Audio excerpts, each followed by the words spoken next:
അൻപോടു സ്നേഹിപ്പാൻ എന്താണ് എന്നിൽ കണ്ടത്? ചേറ്റിൽ കിടന്നതാമെന്നെ ആ പൊൻകരം നീട്ടി പിടിച്ചു. എന്നെ അൻപോടു സ്നേഹിപ്പാൻ എന്താണ് എന്നിൽ കണ്ടത്? ചേറ്റിൽ കിടന്നതാമെന്നെ ആ പൊൻകരം നീട്ടി പിടിച്ചു. ഇത്രമേൽ സ്നേഹിച്ചിടുവാൻ യോഗ്യത എന്നിൽ കണ്ടുവോ? ഇത്രമേൽ മാനിച്ചിടുവാൻ യോഗ്യത എന്നിൽ കണ്ടുവോ? ഇത്രമേൽ സ്നേഹിച്ചിടുവാൻ യോഗ്യത എന്നിൽ കണ്ടുവോ? ഇത്രമേൽ മാനിച്ചിടുവാൻ യോഗ്യത എന്നിൽ കണ്ടുവോ? തൂയരേ തൂയാവിയേ തൂയരേ തൂയാവിയേ വറ്റാത്ത ഉറവേ തേനീലും മധുരമേ വറ്റാത്ത ഉറവേ തേനീലും മധുരമേ. ഞാൻ ആദ്യമായിട്ട് ഒരു മുഖവരിയായിട്ട് പറയാൻ ആഗ്രഹിക്കുന്നു. നമ്മൾ പാടിയ പാട്ടിൽ ഒരു വരിയുണ്ട്, പരമപിതാവിന്റെ സ്തുതി പാടാൻ എന്ന് പറഞ്ഞ പാട്ട് പറയും. കൂടുകളെ കൂടെ കൂടിളക്കി പറക്കുവാനായി നമ്മെ ശീലിപ്പിച്ചു, ചെറുകുകൾ അതിന്മേൽ വഹിച്ചു നമ്മെ നിലംപരിചായി നാം നശിച്ചിടാതെ. അതെന്താ പറയുന്നത് എല്ലാവർക്കും മനസ്സിലായി. നമ്മൾ കേട്ടിട്ടുള്ളത്, നമ്മൾ ഒത്തിരി പ്രാവശ്യം പാടിയിട്ടുള്ള പാട്ടാണ്. ആ പാട്ട് എന്താണ്, നമ്മൾ ആ പാടുന്ന വരികളുടെ അർത്ഥം എന്താണ്, എന്തുദ്ദേശിച്ചാണ് നമ്മൾ പാടുന്നത് അറിയാമോ? അത് ഉദ്ദേശിക്കുന്നത് കഴുകനെ കുറിച്ചാണ് ഉദ്ദേശിക്കുന്നത്. കഴുകൻ സാധാരണ കൂട് വയ്ക്കുന്ന എന്താണെന്ന് പറയുമ്പോൾ നല്ല ഉയരമുള്ള ഏതെങ്കിലും ഒരു പാറയുടെ മലയുടെ പുറത്ത് നല്ല ഉയരത്തിലാണ് ഇത് കൂട് വയ്ക്കുന്നത്. കൂട് വയ്ക്കുമ്പോഴത്തേക്ക് ഞാൻ കേട്ടിട്ടുള്ളതാണ്, കുറച്ച് മുള്ളൊക്കെ ഉള്ള നല്ല ഉറപ്പുള്ള കമ്പുകളൊക്കെ കൊണ്ടാണ് അത് കൂടുണ്ടാക്കുന്നത്. അതിന്റെ പുറത്ത് സോഫ്റ്റ് ആയിട്ടുള്ള സാധനങ്ങളെല്ലാം വെച്ചിട്ട് അതിന് മുട്ടയിടും. അതിന് മുട്ടയിട്ടിട്ട് ഒരു കുഞ്ഞ് വിരിഞ്ഞ് ആ കൂട്ടിലാണ് വരുന്നത്. അപ്പൊ കുഞ്ഞ് വരുമ്പോഴത്തേക്ക് കുഞ്ഞ് എത്രയോ ഉയരത്തിലാണ് ഇരിക്കുന്നത്, പക്ഷെ നല്ല ഉറപ്പുള്ള കൂട്ടില് നല്ല വളരെ കംഫർട്ടബിൾ ആയിട്ടാണ് കുഞ്ഞ് ഇരിക്കുന്നത്. ഇങ്ങനെയാണ് കഴുകൻ കുഞ്ഞുണ്ടാവുക.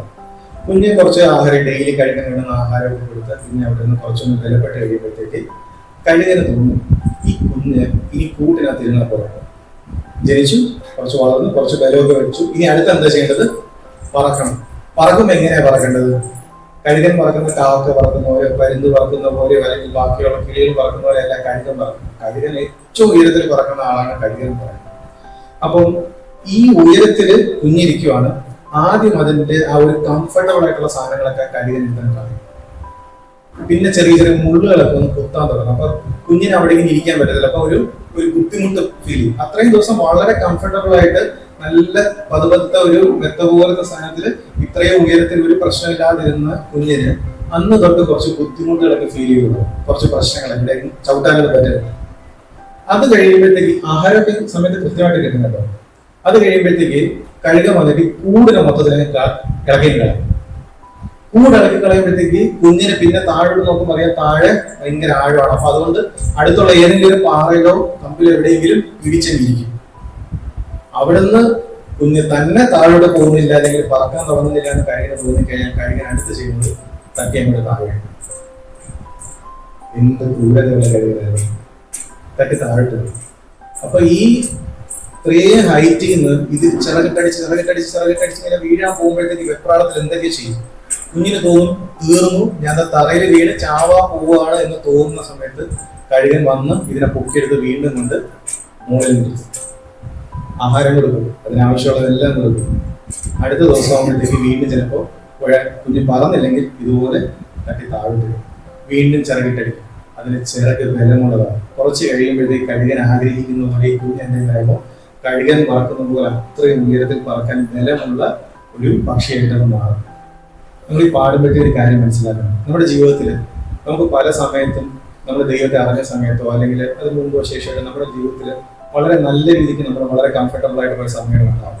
ചിലപ്പോൾ ദൈവത്തെ അറിഞ്ഞതിന് ശേഷം നമ്മുടെ ജീവിതത്തിൽ ബുദ്ധിമുട്ടുകളുണ്ടാവും. അല്ലെങ്കിൽ നല്ല രീതിക്ക് പോയിക്കൊണ്ടിരുന്ന കാര്യങ്ങൾ പലപ്പോഴും പെട്ടെന്ന് തകിടം മറിയുന്നത് തോന്നിയിട്ടുണ്ടാവും. ഒരു കാര്യം മാത്രം മനസ്സിലാക്കാൻ, കർത്താവ് കൂടുകളെ ഇളക്കുന്നതാണ്. ദൈവം നമ്മുടെ ജീവിതത്തിൽ നമ്മളെ കുറിച്ച് ആഗ്രഹിക്കുന്നത് നമ്മൾ എല്ലാ ഞായറാഴ്ചയും വരുന്നു, നമ്മൾ പ്രാർത്ഥിക്കുന്നു, നമ്മൾ തിരിച്ച് വീട്ടിൽ പോകുന്നു, നമ്മുടെ കാര്യം ചെയ്യുന്നു, വീണ്ടും ഞായറാഴ്ച വരുന്നു. അല്ല, അതല്ല ദൈവം ആഗ്രഹിക്കുന്നത്. അത് എല്ലാ മതങ്ങളിലും പല ആൾക്കാരും പല രീതിയിലും ചെയ്യുന്നതാണ്.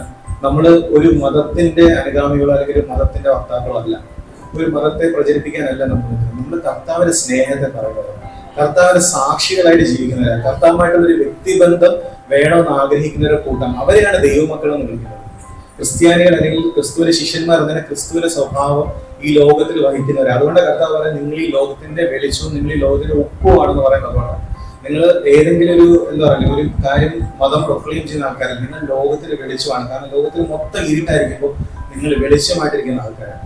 അപ്പൊ ദൈവം ആഗ്രഹിക്കുന്ന കർത്താവ് എങ്ങനെ ആയിരിക്കുന്നു, അല്ലെങ്കിൽ നിങ്ങളുടെ ജീവിതത്തിൽ നിങ്ങൾ ഒരു വഴിയിൽ കൂടെ പോയിക്കൊണ്ടിരിക്കുമ്പോൾ ദൈവം നിങ്ങൾ കുറച്ചുകൂടെ ഒരു മാറ്റം വേണം, അല്ലെങ്കിൽ ദൈവത്തെ കുറച്ചുകൂടെ ആശ്രയം വേണം, നിങ്ങളുടെ ജീവിതത്തിൽ ആത്മീയമായി ഒന്നും കൂടെ അടുത്തൊരു ലെവലിലേക്ക് നിങ്ങൾ വളരണമെന്ന് തോന്നുമ്പോൾ ദൈവം ചില സാഹചര്യങ്ങളെ നിങ്ങളുടെ ജീവിതത്തിലേക്ക് കൊണ്ടുവരും. ആ സാഹചര്യങ്ങളാണ് നമ്മളെ ബലപ്പെടുത്തുന്നത്. ഒരുപക്ഷെ അതിലൂടെ കടന്നു പോകുമ്പോഴത്തേക്കും നമുക്ക് അത്ര നല്ലതായിട്ട് തോന്നത്തില്ല.